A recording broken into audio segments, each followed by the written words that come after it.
আগুন না ফিসা পাইছে এক এলাকাতে আগুন না আবার বলে আগুন বড় এক রিক্সাওয়ালা আরে তার ইয়ে ওই ফিসাবের আমার এজেন্ট থাকে বুঝাই যখন নিয়ে মুড়ি বানানোর লেগিয়া ফিসাবের আবার গাইডের লুক আছে তো আরে পিয়াস না দালাল এবার সরবে কয় না এ দালাল প্রকৃতির কিছু থাকে এটা ঘুরে ঘুরে বুঝাই আরে তুই ওখানে মুড়ি দিস তারে আপনার ফিসাব দেখি আগুন না ফিসাব রে এই ফিসাব গেলে আর ভাই কিনা মুড়ি গেলাম হ্যাঁ তো যাই শিবগোবের লেগে ওষুধ আনতো রিক্সাওয়ালা তারে দইটা নিয়ে হুজুরের সামনে বসেছে কিটা তাতে কিছু কোন নাকি হাতারা রাম বাইতে হুজুর তা তো কয়দিন ধরে মুড়ি দিত ঘুরে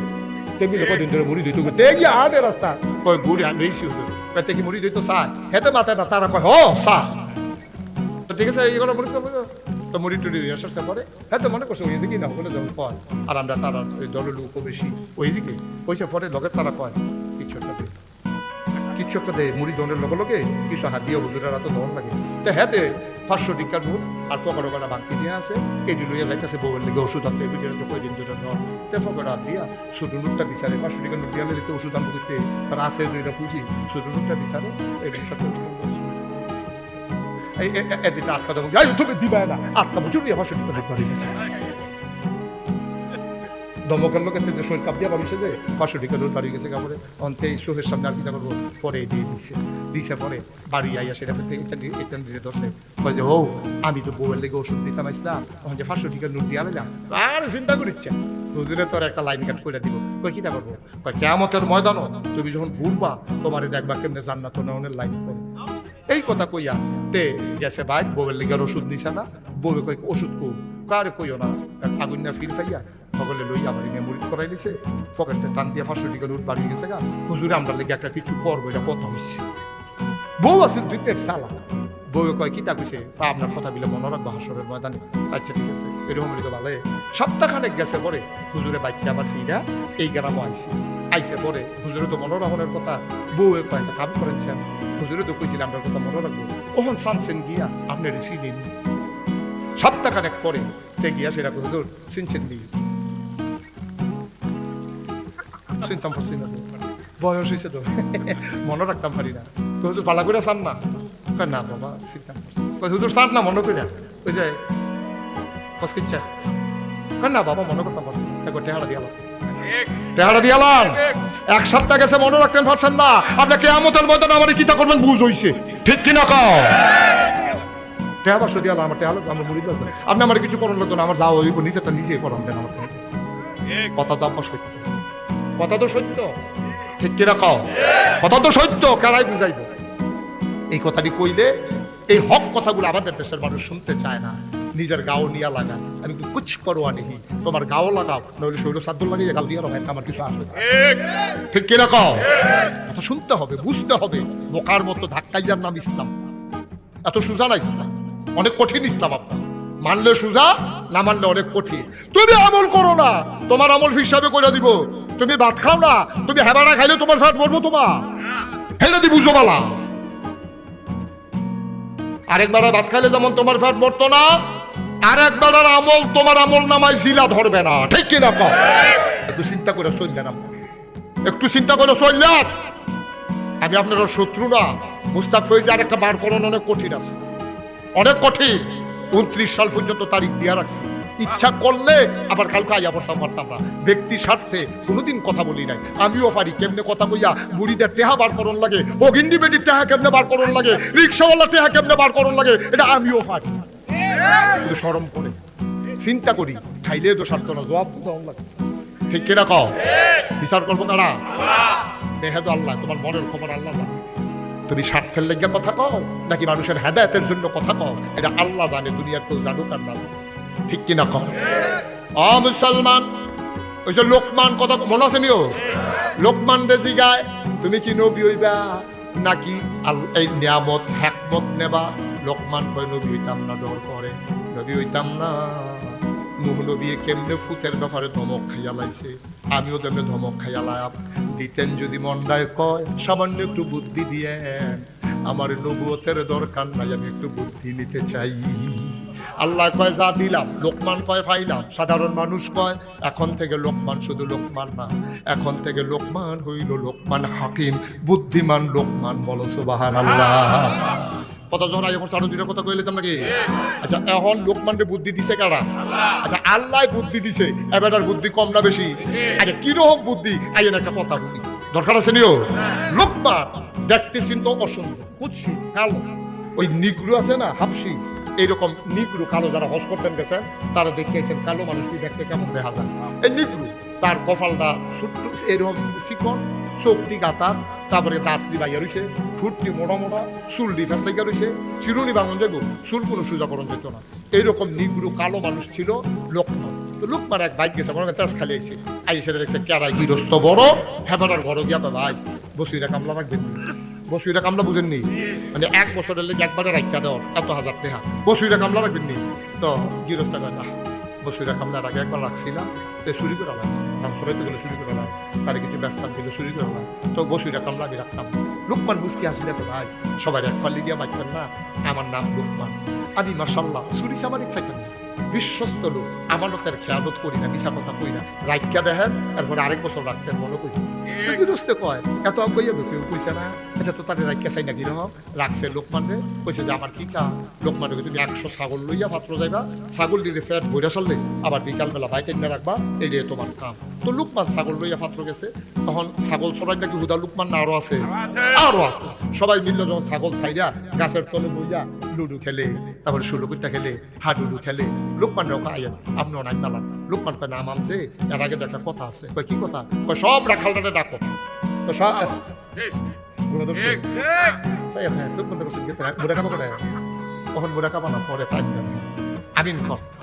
লোকমান হাকিম এখন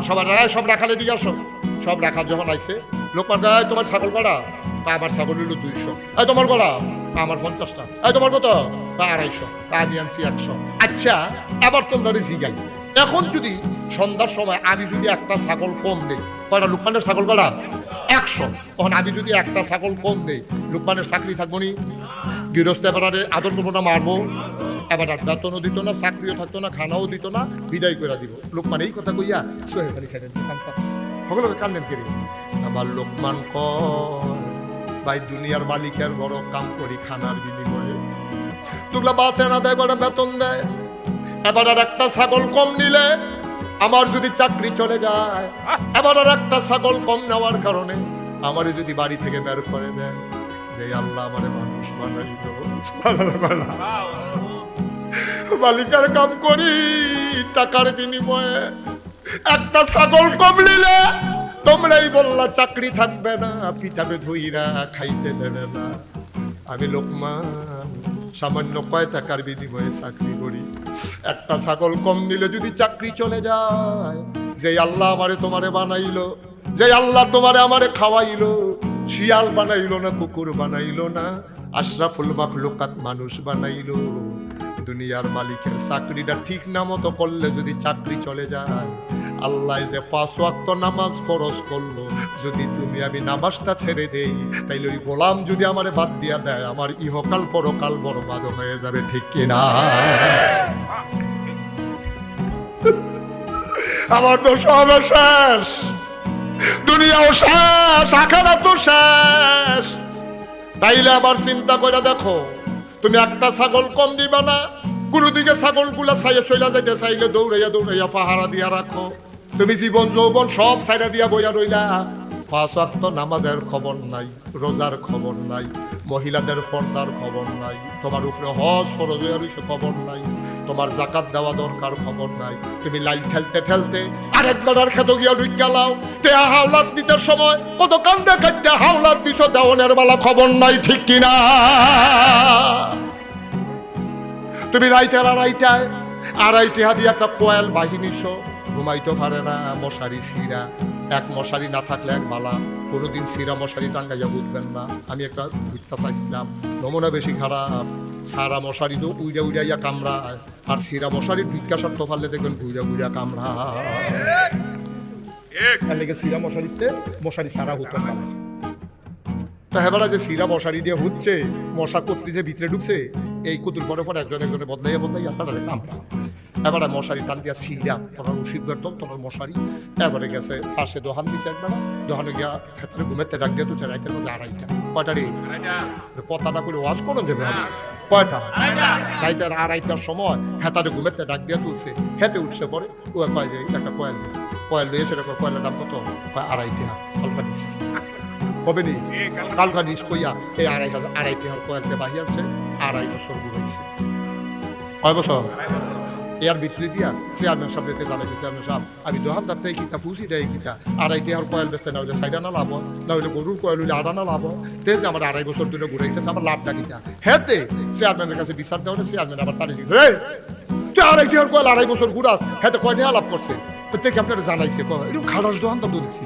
2.5 টাকার কয়েল লিখে আবার চেয়ারম্যান ভিতরে তো গেছে খারাস কয় না দৌড়ে দোকানে গিয়ে তোর মতো খারাস দোকানদার জীবনে দেখছি না, তুই 2.5 টাকার কয়েল লিখে চেয়ারম্যানের কাছে বিচার দিছ, হেতে কয় তুই 2.5 টাকার কয়েল 2.5 বছর ঘুরাস, তুই খারাসটা আমি কইলাম কি আমি খারাস, আমি খারাস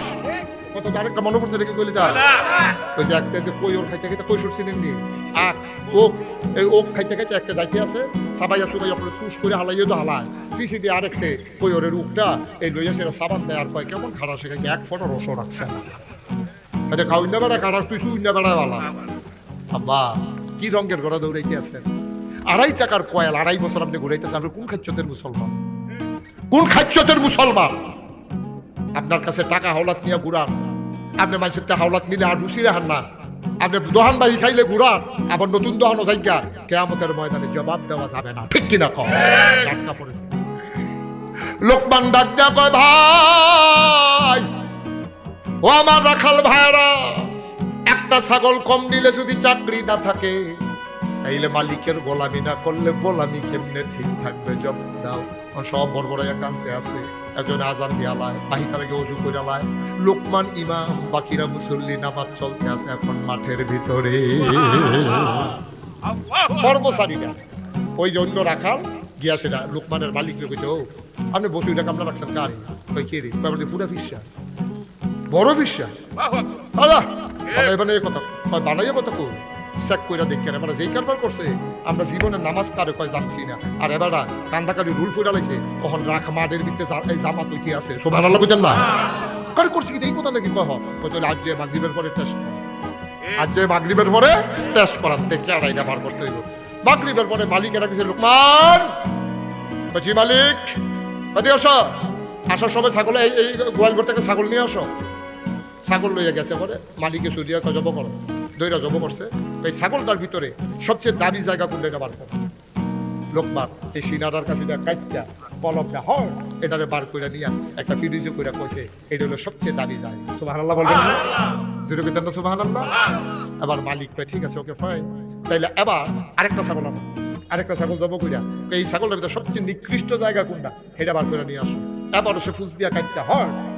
এটা রেন্ডা বার করে ফ্রিজে দিছে লোকমানের মালিক মস্কারা করো আমি তোর মালিক না যারা তুই বন্ধু বান্ধব পেয়েছ তোরে কইলাম দামিটা যেটা আনছ কইলাম ওখানে নিকৃষ্টটা সেইটাই আনছ তো একটা জিনিস আমার দামি একটা জিনিস আমার নিকৃষ্ট হয় কেমনে লোকমান চোখের পানি ছেড়ে দিয়ে কয় মানুষের অন্তরে আল্লাহ যখন বাস করে তখন এই কলমটা হয়ে যায় সবচেয়ে দামি আবার এই কলমটার ভিতরে শয়তান যখন বাস করে পুরা দেহের ভিতরে কলম হয়ে যায় সবচেয়ে কম দামি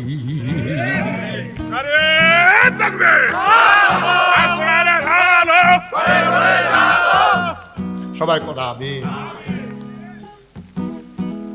লোকমানের মালিক ঝাড় ঝাড় কান্দা শুরু করছি আর আমি এতদিন কারে বসুইরা কামলা রাখছি আমি কারে বসুইরা কামলা রাখলাম খপ করে গিয়ে আত্রাত দৈরা লাইছে লোকমান গুস্তাখি মাফ কর দিজিয়ে লোকমান বেয়াদবি মাফ করবি আমি বুঝতে পারি না আমি মনে করছিলাম তুই আসলেও বসুইরা কামলা আমি বুঝি নাই রে লোকমান তুই আমার মাফ কইরা দে তুই আমার বাড়িতে থাকবি কোনো কাজ করা লাগবে না শুধু নামাজ পড়বা জিকির আজকার করবা তোমার আজকে থেকে কোনো কাজ নাই লোকমান আসসালামু আলাইকুম আমাকে বিদায় দেওয়া লাগবে যেহেতু আমাকে চিনে ফেলছেন আর একদিনও থাকা যাবে না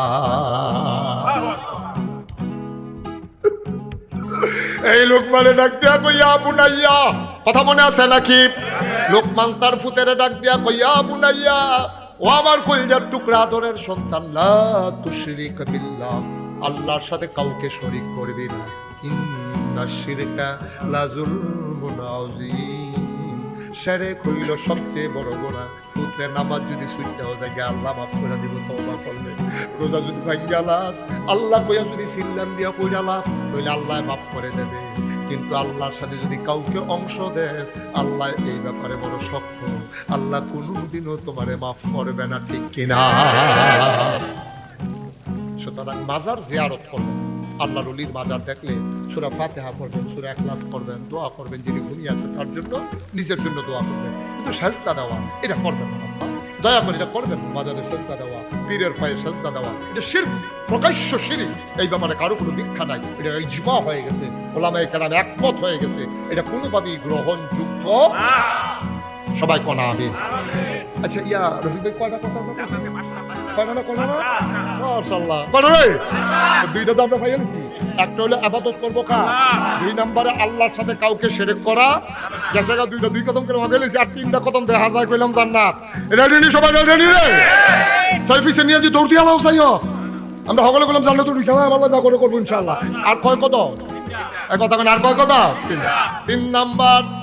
এই জান্নাতে যাইতে চাও বড় বড় কান লেখা হইতো না। জান্নাতে যাইতে চাও নামাজ ছাড়া যাবে না। আকিমুস সালাহ ইন্নাস সালাতা তানহা আনিল ফাহশাই ওয়াল মুনকার। আল্লাহ কয় নামাজ কায়েম করো, নামাজ তোমারে মন্দ কাজ খারাপ কাজ থেকে ফিরাই রাখবে। কোরআনুল কারীমে 18 পারায় প্রথম সূরা সূরা মুমিনুন, কাদ আফলাহাল মুমিনুন আল্লাযীনা হুম ফি সালাতিহিম খাশিউন। মুমিন সফল কাম মুমিন হইল